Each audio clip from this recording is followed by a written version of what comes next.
In the Appalachian Mountains, a construction crew clearing land for a new highway hit something solid beneath the soil.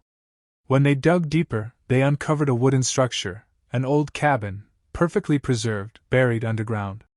The foreman called the sheriff, and within hours the area was swarming with police.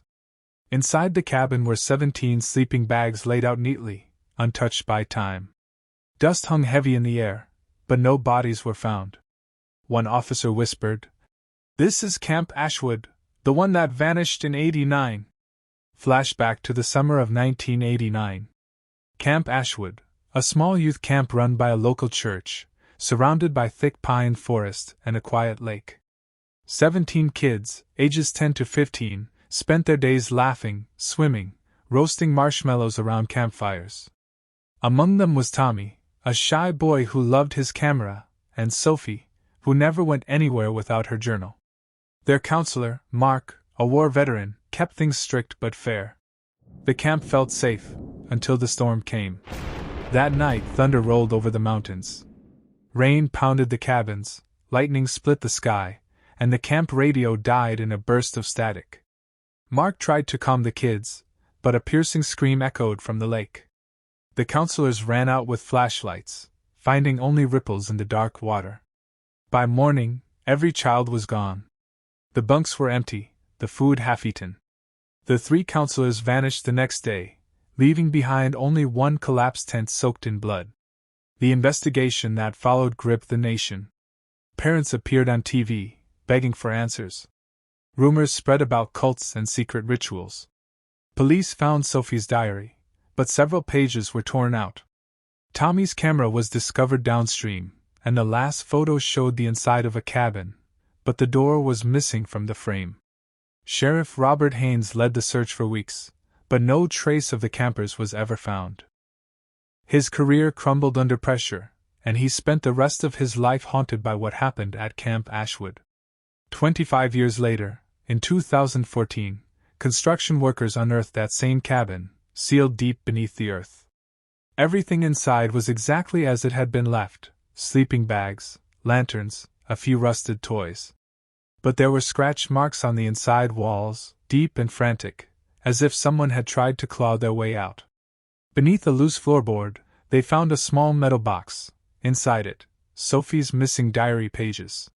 The final entry read, "If anyone finds this, don't open the door again. It's not the storm outside we fear. It's what's inside with us." Scientists were brought in to study the site. They found the wood covered in an unusual mineral that seemed to preserve everything, and distort magnetic fields. Some theorized a sinkhole sealed the cabin underground during the storm, trapping everyone inside. Others whispered that time itself froze that night. Sheriff Haynes, now an old man, arrived at the dig site in silence. When investigators finally opened the cabin door, a rush of icy wind poured out. Equipment flickered, cameras glitched.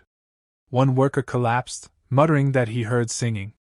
When the audio from his recorder was replayed later, faint children's voices could be heard, softly humming a campfire song from the old days of Camp Ashwood. That night, security cameras caught movement inside the cabin. A shadow passing the window. A small handprint pressed against the glass. The site was immediately sealed off, and officials claimed the area contained toxic gases.